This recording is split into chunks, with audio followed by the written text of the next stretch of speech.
لله نحمده ونستعينه ونستغفره ونؤمن به ونتوكل عليه ونعوذ بالله من شرور أنفسنا ومن سيئات أعمالنا ومن يهده الله فلا مضل له ومن يضلله فلا هادي له ونشهد أن لا إله إلا الله ونشهد أن محمدًا عبده ورسوله أما بعد فأعوذ بالله من الشيطان الرجيم بسم الله الرحمن الرحيم يا أيها الذين آمنوا اتقوا الله وكونوا مع الصادقين صدق الله مولانا العظيم وصدق رسوله النبي الكريم ونحن على ذلك لمن الشاهدين والشاكرين والحمد لله رب العالمين إن الله وملائكته يصلون على النبي يا أيها الذين آمنوا صلوا عليه وسلموا تسليما اللهم صل على سيدنا مولانا محمد معدن الجود والكرم منبع العلم والحلم والحكم دائما صل وسلم صلاة وسلام عليك يا رسول الله وعلى آلك وأصحابك وأزواجك وذرياتك أجمعين. سامعین اکرام،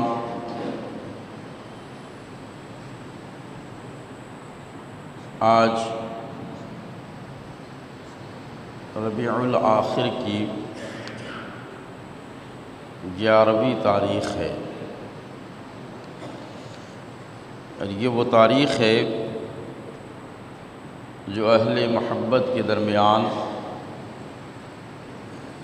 11ویں شریف کے نام سے جانی اور پہچانی جاتی ہے۔ یہ تاریخ محبوب سبحانی، قطب ربانی، غوث سمدانی، حضور سیدنا شیخ عبد القادر جیلانی رضی اللہ تعالی عنہ کی طرف منسوب ہے۔ اس لیے آج کی اس خطاب کا عنوان ہے اولیاء کرام سے محبت اور شان غوث اعظم۔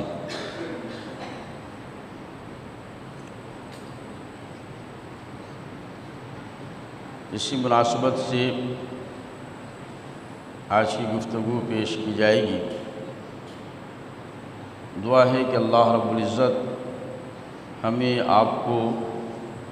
سب کو سرکار غوث پاک رضی اللہ تعالیٰ عنہ سے بے پناہ محبت کرنے کی توفیق عطا فرمائے، اور سرکار غوث پاک کی حیات طیبہ، آپ کی تعلیمات اور آپ کے فرمودات پر عمل کا جذبہ صادق عطا فرمائے، کہ بزرگان دین سے اصل محبت یہی ہے کہ ان کی تعلیمات پر عمل کیا جائے اور ان کے فرمودات کو عملی زندگی میں اتارا جائے۔ اگر انسان اولیاء کرام کی زندگی سے سبق حاصل کرتے ہوئے ان کے بتائے ہوئے طریقے پر عمل کرتا ہے، تو یہی ان کی بارگاہ میں سچی خراج عقیدت ہے، اور یہی ان سے محبت کی اصل دلیل ہے۔ بہرحال سرکار غوث پاک رضی اللہ تعالیٰ عنہ کو اللہ رب العزت نے بہت عظیم مرتبہ اور بلند مقام عطا فرمایا ہے۔ اس لیے آپ سے محبت اور آپ کی تعلیمات پر عمل دنیا اور آخرت دونوں میں انسان کے لیے کامیابی کی ضمانت اور اس کی دلیل ہے۔ اسی مناسبت سے سرکار غوث پاک کی بارگاہ میں خراج عقیدت پیش کرتے ہوئے مفتی اعظم ہند علامہ مصطفیٰ رضا خان علیہ رحمت و رضوان ارشاد فرماتے ہیں، کھلا میرے دل کی کلی غوث اعظم، کھلا میرے دل کی کلی غوث اعظم، اور مٹا قلب کی بے کلی غوث اعظم، مٹا قلب کی بے کلی غوث اعظم، اور تیرے رب نے مالک کیا تیرے جد کو۔ جد سے مراد آقا کریم رحمت للعالمین صلی اللہ تعالی علیہ وسلم کی ذات گرامی ہے، جن کے تعلق سے مفتی اعظم ہند کے والد محترم مجدد دین و ملت امام اہل سنت کنز الکرامت رفیع الدرجت امام محمد رضا خان فاضل بریلوی علیہ رحمت و رضوان ارشاد فرماتے ہیں کہ حبیبی یا رسول اللہ، میں تو مالک ہی کہوں گا کہ ہو مالک کے حبیب، میں تو مالک ہی کہوں گا کہ ہو مالک کے حبیب، یعنی محبوب و محب میں نہیں میرا تیرا۔ اسی ذات کی طرف اشارہ کرتے ہوئے حضور مفتی اعظم ہند نے فرمایا کہ تیرے رب نے مالک کیا تیرے جد کو، اور تیرے در سے دنیا پلی غوث اعظم، تیرے در سے دنیا پلی غوث اعظم، اور کہا جس نے یا غوث اغثنی تو دم میں، کہا جس نے یا غوث اغثنی تو دم میں، ہرائی مصیبت ٹلی غوث اعظم، ہرائی مصیبت ٹلی غوث اعظم، اور قدم گردن اولیاء پر ہے تیرا، قدم گردن اولیاء پر ہے تیرا، تجھے ایسی قدرت ملی غوث اعظم، تجھے ایسی قدرت ملی غوث اعظم، اور جو ڈوبی تھی کشتی وہ دم میں نکالی، جو ڈوبی تھی کشتی وہ دم میں نکالی، تو ہے رب کا ایسا ولی غوث اعظم، تو ہے رب کا ایسا ولی غوث اعظم، اور فدا تم پہ ہو جائے نوری یہ مضطر، فدا تم پہ ہو جائے نوری یہ مضطر، یہ ہے اس کی خواہش دلی غوث اعظم، یہ ہے اس کی خواہش دلی غوث اعظم۔ تو سرکار غوث پاک رضی اللہ تعالیٰ عنہ کی عظمت، قدرت، نسبت اور آپ کے مقام و مرتبہ کو سرکار مفتی اعظم ہند علیہ رحمت و رضوان نے کچھ اس انداز سے پیش فرمایا جو ابھی آپ نے سماعت کیا۔ حضور سرکار غوث پاک رضی اللہ تعالیٰ عنہ یکم رمضان المبارک 471 ہجری جمعہ کے دن قصبہ گیلان کے محلہ نیف میں پیدا ہوئے۔ اس طریقے سے آپ کا زمانہ ابھی کی بنسبت نبی کریم صلی اللہ تعالیٰ علیہ وسلم کے زمانے سے قریب ہے، اور آپ تاریخ ولایت کے عظیم ولی اور اللہ کے محبوب بندے میں شامل ہیں۔ اللہ رب العزت نے آپ کو کس قدر بلندیوں سے سرفراز فرمایا، اور آپ کو نبی کریم صلی اللہ تعالیٰ علیہ وسلم سے کیسی نسبت تھی، خود سرکار غوث پاک رضی اللہ تعالیٰ عنہ ارشاد فرماتے ہیں، کل نبی لہ قدم، کل نبی لہ قدم وانا علی قدم النبی بدر الکمالی، یعنی جتنے بھی اولیاء کرام ہیں وہ کسی نہ کسی نبی کے نقش قدم پر ہیں، کسی میں جلال ہے تو کسی میں جمال ہے، کسی میں حسن ہے تو کسی میں حسن عتم ہے۔ اس طریقے سے انسانیت کی جو خوبی اور جو انسانی کمالات اللہ رب العزت نے انبیاء کرام کو عطا فرمائے، اولیاء کرام ان کمالات کے عکس اور پرتو ہوا کرتے ہیں۔ ہر ولی کسی نہ کسی نبی کے نقش قدم پر ہے، مگر سرکار غوث پاک رضی اللہ تعالیٰ عنہ خود ارشاد فرماتے ہیں کہ میں نبی آخر الزمان صلی اللہ تعالیٰ علیہ وسلم کے نقش قدم پر ہوں۔ اب یہ کہنا کہ میں نبی کریم صلی اللہ تعالیٰ علیہ وسلم کے نقش قدم پر ہوں، یہ ایک دعویٰ ہے۔ اس کی دلیل کیا ہے؟ کیسے کوئی مانے کہ سرکار غوث پاک رضی اللہ تعالیٰ عنہ نبی کریم صلی اللہ تعالیٰ علیہ وسلم کی نقش قدم پر ہے؟ تو حضرات، اس کا جواب تلاش کرنے کے لیے سرکار غوث پاک رضی اللہ تعالیٰ عنہ کی سیرت کو، آپ کی سوانح کو تفصیلی طور پر پڑھنے کی ضرورت ہے۔ آپ کی سیرت و سوانح سے جب تفصیلی طور پر آپ واقفیت حاصل کریں گے تو آپ کو اس دعوے کی دلیل ملتی چلی جائے گی کہ کیسے سرکار غوث پاک رضی اللہ تعالیٰ عنہ سرکار ابد قرار صلی اللہ تعالیٰ علیہ وسلم کے نقش قدم پر ہیں۔ آج کے اس خطاب میں اور اس مختصر سے وقت میں وہ تمام تفصیلات تو پیش نہیں کی جا سکتی، مگر اختصار کے ساتھ چند شواہد اور چند باتیں آپ کے سامنے رکھی جاتی ہیں جن سے یہ بات واضح طور پر سمجھ میں آ جائے گی کہ یقیناً سرکار غوث پاک رضی اللہ تعالیٰ عنہ نبی کریم صلی اللہ تعالیٰ علیہ وسلم کے نقش قدم پر ہیں۔ مثال کے طور پر سرکار کی سیرت کے حوالے سے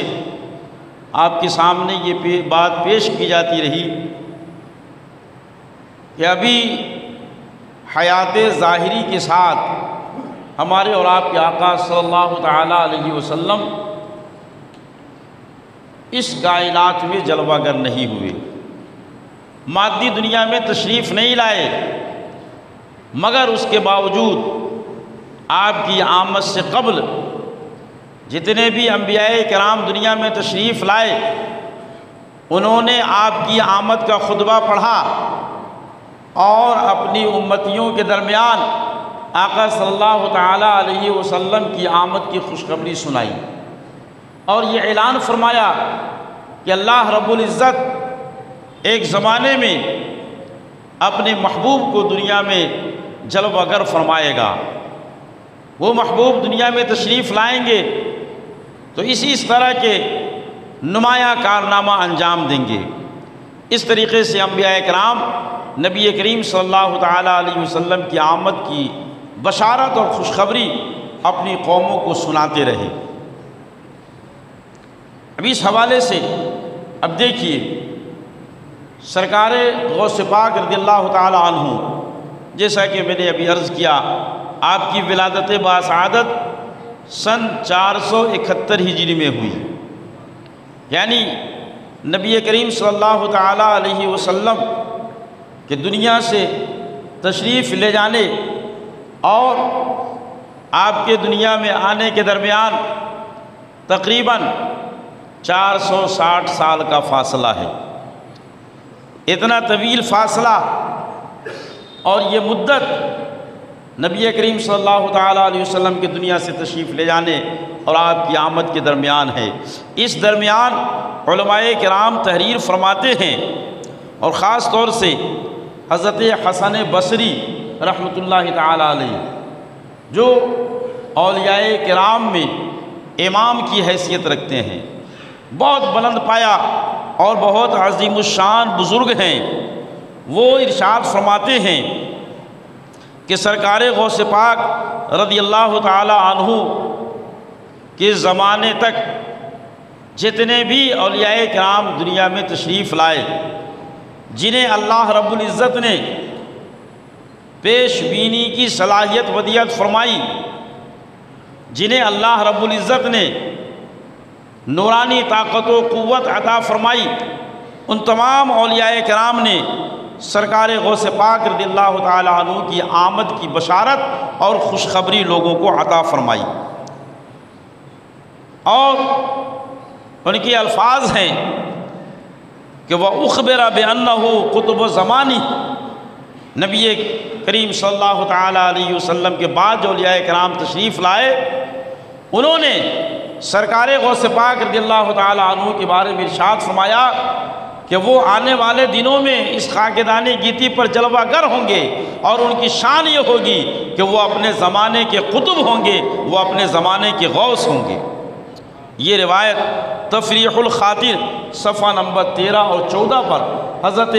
حسن بصری رضی اللہ تعالی عنہ کے حوالے سے مرقوم ہے۔ پتہ چلا کہ ابھی آپ کی آمد نہیں ہوئی، مگر اس کے باوجود اولیاء کرام آپ کی آمد کی بشارت دے رہے ہیں۔ اس لیے مجدد دین و ملت، امام اہل سنت، کنز الکرامت، رفیع الدرجت امام محمد رضا خان فاضل بریلوی علیہ رحمۃ و رضوان، ان تمام روایات کو اپنی نگاہوں کے سامنے رکھتے ہوئے، ان بزرگان دین کے اقوال کو اپنی نگاہوں کے سامنے رکھتے ہوئے، تاریخ و سیر کا گہرائی سے مطالعہ کرتے ہوئے ارشاد فرماتے ہیں کہ جو ولی قبل ہوئے یا بعد ہوئے یا ہوں گے، جو ولی قبل ہوئے یعنی آپ کی تشریف آوری سے پہلے دنیا کے اندر آئے، جو ولی قبل ہوئے یا بعد ہوئے یا ہوں گے، سب ادب رکھتے ہیں دل میں میرے آقا تیرا، سب ادب رکھتے ہیں دل میں میرے آقا تیرا۔ اس طریقے سے آقا کریم صلی اللہ تعالی علیہ وسلم کی آمد کی بشارت انبیاء کرام نے دی، اور سرکار غوث پاک رضی اللہ تعالی عنہ کی آمد کی بشارت اولیاء کرام نے اپنے زمانوں میں دی۔ اس لیے کسی کہنے والے نے کیا خوب کہا ہے کہ غوث اعظم درمیان اولیاء، غوث اعظم درمیان اولیاء، چو محمد درمیان انبیاء۔ یعنی جس طریقے سے آقا کریم رحمت للعالمین صلی اللہ تعالی علیہ وسلم کی شان انبیاء کرام کے درمیان ممتاز اور بلند و بالا ہے، اسی طریقے سے سرکار غوث پاک رضی اللہ تعالیٰ عنہ کی شان تمام اولیاء کرام کے درمیان عظیم اور بلند و بالا ہے۔ یہ ایک مثال آپ نے سماعت کی۔ دوسری مثال علی قدم نبی بدر الکمال کی ملاحظہ فرمائیے کہ کس طریقے سے سرکار غوث پاک رضی اللہ تعالی عنہ آقا کریم صلی اللہ تعالی علیہ وسلم کے نقش قدم پر ہے۔ روایت میں آیا، حدیث پاک میں ہے کہ ایک مرتبہ آقا کریم صلی اللہ تعالی علیہ وسلم نے صوم وصال رکھنا شروع کیا۔ صوم وصال کا مطلب ہوتا ہے پے در پے روزے رکھنا، دن میں بھی روزے رکھنا، رات میں بھی کچھ نہ کھانا پینا، پھر روزے رکھنا، اس طریقے سے لگاتار روزے پہ روزے رکھنا، یہ صوم وصال کہلاتا ہے، پے در پے روزے رکھنا۔ نبی کریم صلی اللہ تعالی وسلم نے صوم وصال رکھنا شروع کیا۔ صحابہ کرام رضوان اللہ تعالی علیہ مجمعین جو آپ کے سچے پیروکار اور آپ کی ایک ایک حرکت، ایک ایک عمل کو اپنی زندگی میں اتارنے کی بھرپور سعی اور کوشش کیا کرتے تھے، جب انہوں نے دیکھا کہ نبی کریم صلی اللہ تعالیٰ علیہ وسلم نے صوم وصال رکھنا شروع کر دیا،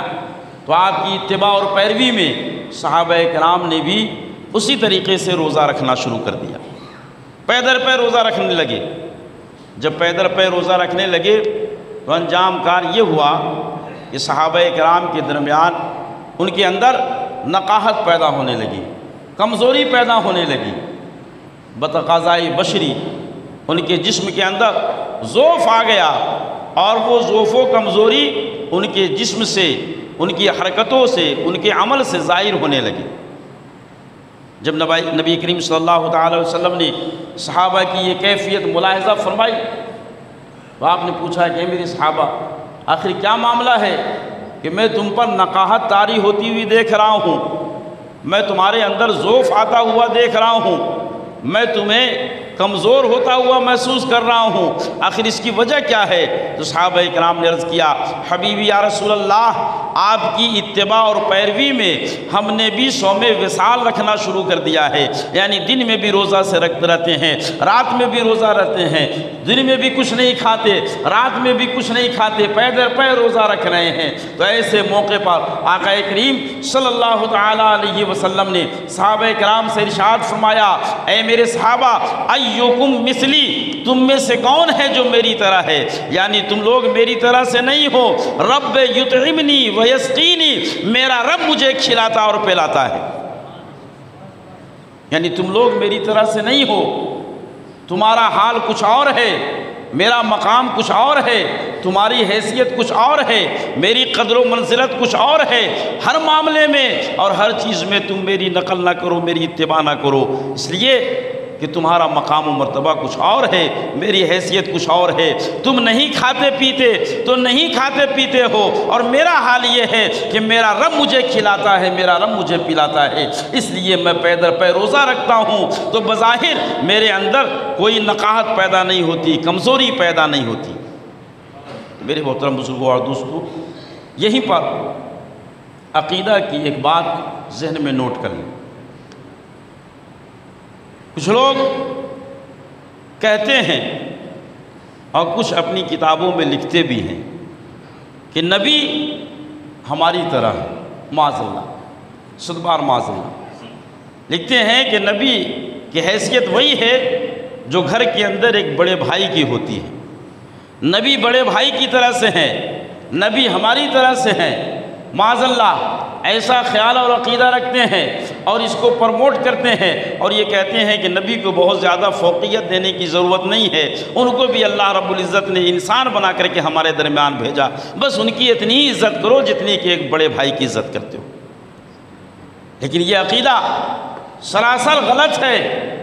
قرآن کے بھی خلاف ہے، حدیث کے بھی خلاف ہے، نبی کا مقام و مرتبہ کچھ اور ہے، ہماری حیثیت کچھ اور ہے۔ یہ حدیث پاک اس بات کی واضح دلیل ہے۔ نبی کریم صلی اللہ تعالیٰ علیہ وسلم نے اپنی زبان فیض ترجمان سے ارشاد فرما دیا، اے میرے صحابہ تم میری طرح نہیں ہو، میری حیثیت کچھ اور ہے، تمہارا مقام کچھ اور ہے۔ حضرات غور کریں، جب صحابی جنہوں نے نبی کریم صلی اللہ تعالیٰ علیہ وسلم کی صحبت پائی، جن کا مقام و مرتبہ اللہ رب العزت نے اتنا بلند فرمایا کہ آقا صلی اللہ تعالیٰ علیہ وسلم ارشاد فرماتے ہیں، اگر تم میں سے کوئی احد کے برابر سونا راہ خدا میں خرچ کرے تو بھی میرے صحابی کے ایک مٹھی جو خرچ کرنے کے برابر نہیں ہو سکتا۔ میرا صحابی اگر خدا کی راہ میں ایک مٹھی جو خرچ کرے اور تم میں سے کوئی احد کے برابر سونا خرچ کرے پھر بھی وہ دونوں برابر نہیں ہو سکتا۔ جب صحابی اور عام انسان برابر نہیں ہو سکتے تو پھر ایک عام انسان نبی سے کیسے برابر ہو سکتا ہے؟ لہٰذا یہ سوچنا سراسر غلط ہے اور سراسر باطل ہے، بلکہ یہ ایمان کے خرابی کی دلیل ہے کہ کوئی معاذ اللہ یہ کہے کہ نبی ہماری طرح ہے یا ہم نبی کی طرح ہے یا نبی بڑے بھائی کی طرح سے ہے۔ اس لیے اپنے عقیدے کو درست رکھیں اور سلف صالحین بزرگان دین کے عقیدے کی طرح سے اپنا عقیدہ بنائیں۔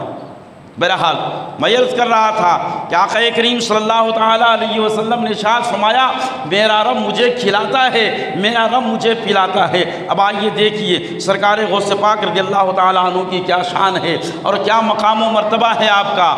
ایک مرتبہ سرکار غوث پاک رضی اللہ تعالیٰ عنہ نے اپنے دل میں یہ عہد کر لیا کہ میں اس وقت تک نہیں کھاؤں گا جب تک کہ اللہ رب العزت مجھے نہیں کھلائے گا، میں اس وقت تک نہیں پیوں گا جب تک کہ اللہ رب العزت مجھے نہیں پلائے گا۔ حضرات یہ عہد آپ نے اپنے دل میں کیا اور کھانا بند کر دیا، پینا بند کر دیا۔ 1 دن، 2 دن، 4 دن، ہفتہ دن، 10 دن، 30 دن، یہاں تک کہ 40واں دن آ گیا اور سرکار غوث پاک رضی اللہ تعالیٰ عنہ نے نہ کچھ کھایا نہ کچھ پیا، بغیر کچھ کھائے پیے وقت گزارتے رہے۔ عہد کر لیا ہے کہ اس وقت نہیں کھاؤں گا جب تک کہ اللہ رب العزت نہ کھلائے گا نہ پلائے۔ ظاہر سی بات ہے کہ اللہ رب العزت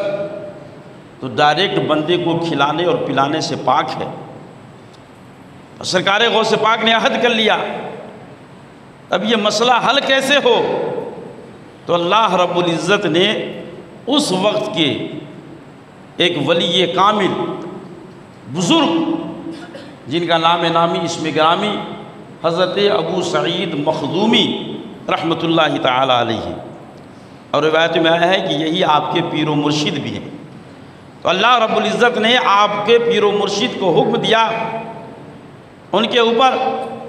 الہام ہوا کہ ابو سعید مخزومی ایک طباق میں کھانا بنا کر کے لے جاؤ اور عبد القادر کو کھانا کھلاؤ، اس لیے کہ اس نے اپنے دل میں یہ عہد کر لیا ہے میں اس وقت تک نہیں کھاؤں گا جب تک کہ اللہ رب العزت مجھے نہیں کھلائے گا۔ یہ الہام سننے کے بعد حضرت ابو سعید مخزومی رحمۃ اللہ تعالی علیہ کھانا بنواتے ہیں، ایک طباق میں کھانا لیتے ہیں اور کھانا لینے کے بعد سرکار غوث پاک رضی اللہ تعالی عنہ کی در دولت پر حاضر ہوتے ہیں۔ کنڈی کھٹکھٹائی، آواز آئی اندر سے، کون؟ جواب ملا ابو سعید مخزومی۔ سرکار غوث پاک رضی اللہ تعالی عنہ جھٹ سے دروازہ کھولا، اندر بلایا اور بلانے کے بعد آپ کو بٹھایا، کہا حضور آنے کا مقصد کیا ہے، کیوں آپ نے تکلیف فرمائی؟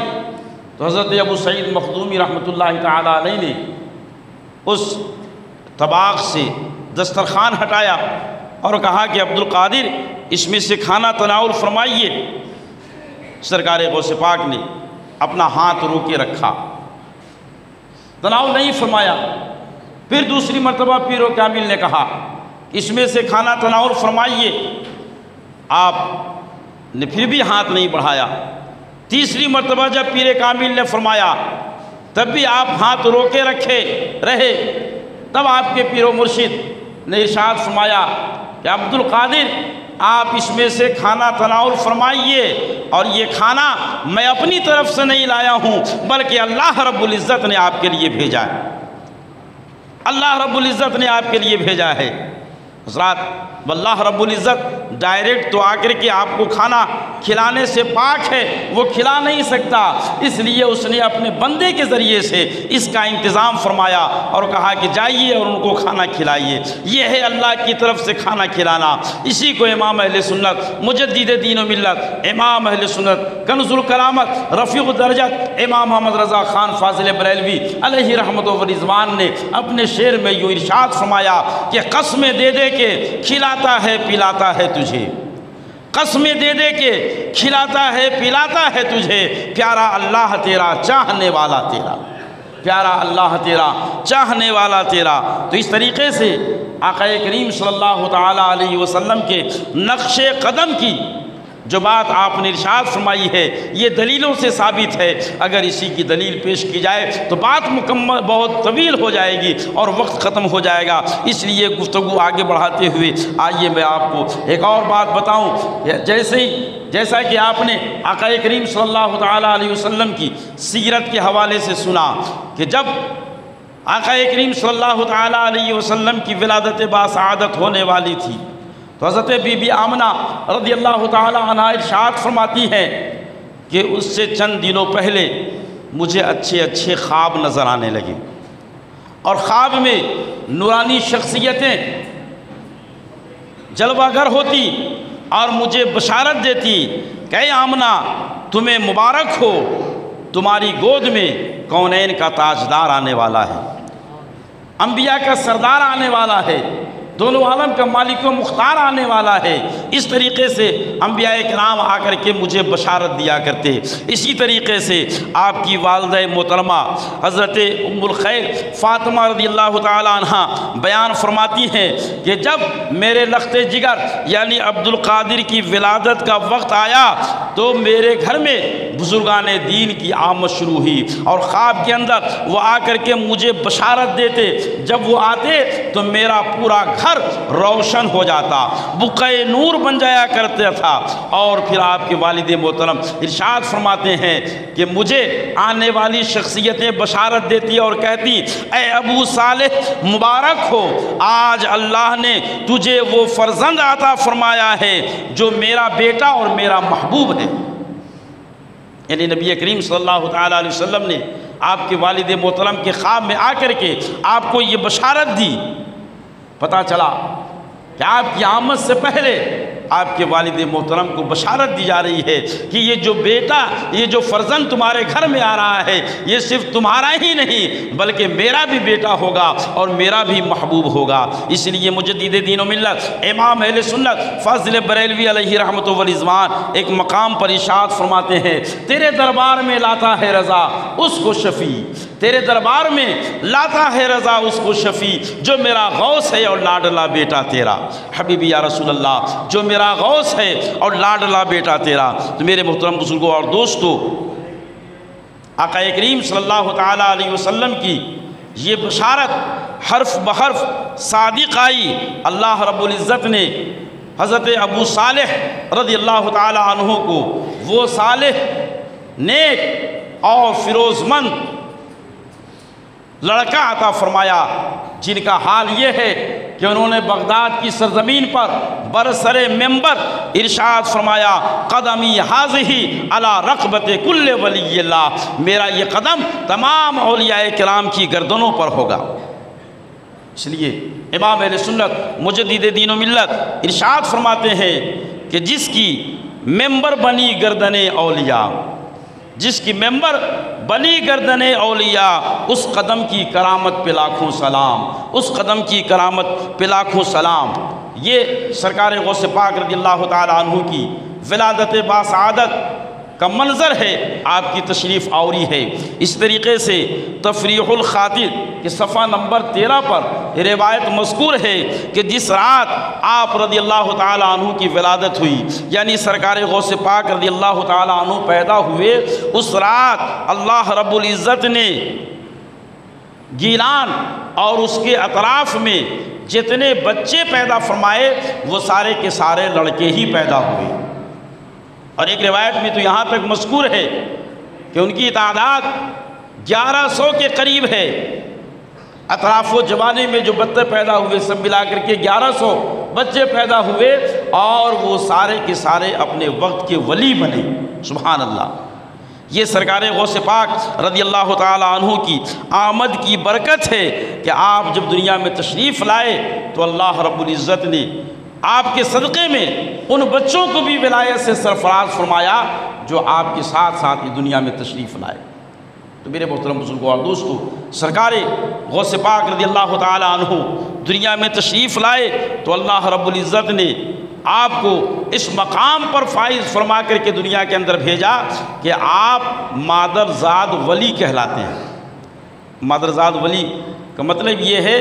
کہ آپ ماں کے شکم سے ولی بن کر کے پیدا ہو۔ ولایت کا حال یہ ہے کہ کچھ لوگ دنیا میں آنے کے بعد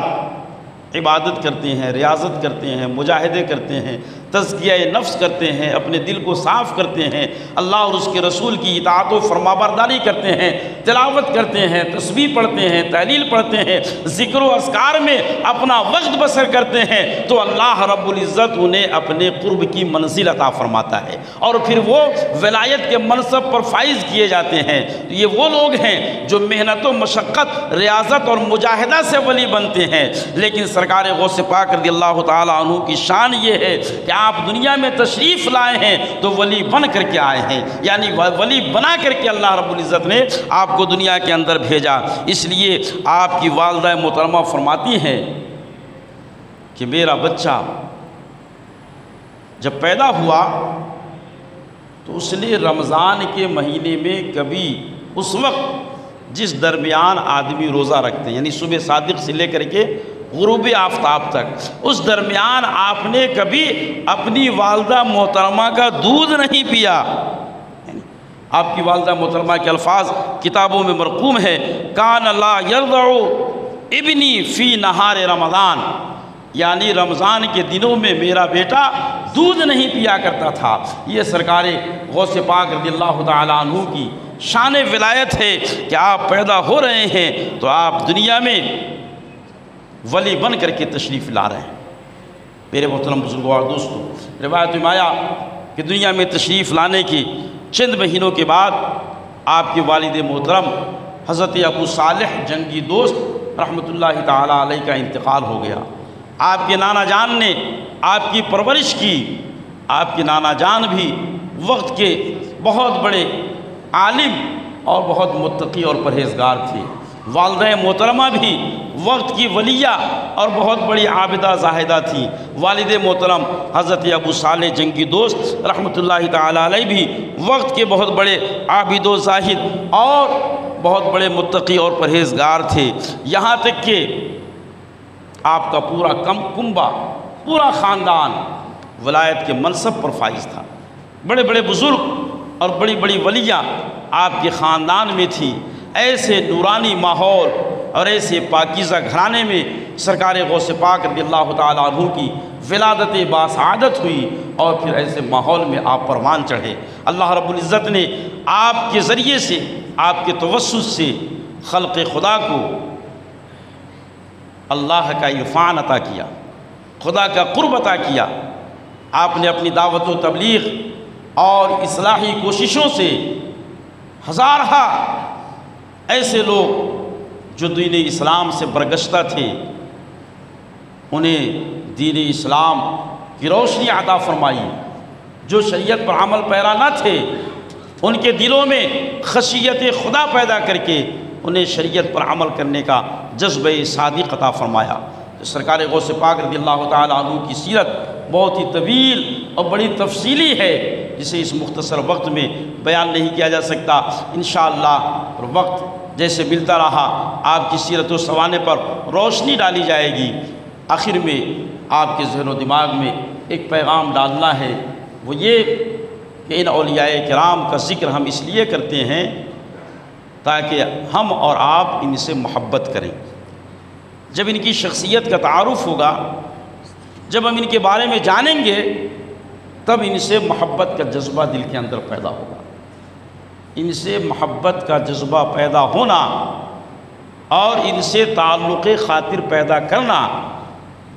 یہ کسی مولوی، کسی عالم، کسی مفتی، کسی قاضی کا فرمان نہیں ہے کہ آپ ان اولیاء کرام سے محبت کریں، ان سے اپنا تعلق بنائیں، بلکہ ان اولیاء کرام سے محبت کرنا اور ان سے تعلق بنانے کا حکم اللہ رب العزت نے قرآن مقدس میں دیا ہے۔ رب تبارک و تعالیٰ کا فرمان ہے، یا ایھا الذین آمنوا اتقوا اللہ وکونوا مع الصادقین، اے ایمان والو اللہ سے ڈرو اور سچوں کے ساتھ ہو جاؤ۔ تو سچوں کے ساتھ ہونے کا حکم اللہ رب العزت نے قرآن مقدس میں دیا ہے۔ دوسری جگہ اللہ رب العزت نے قرآن مقدس میں ارشاد فرمایا، ان الذین آمنوا وعملوا الصالحات سیجعل لهم الرحمن ودا، کہ بے شک وہ جو ایمان لائے اور جنہوں نے نیک عمل کیا، اللہ رب العزت ان کی محبت لوگوں کے دلوں میں ڈال دیتا ہے۔ تو ہم اور آپ اپنی قسمت پہ ناز کریں، اپنے مقدر پر فخر کریں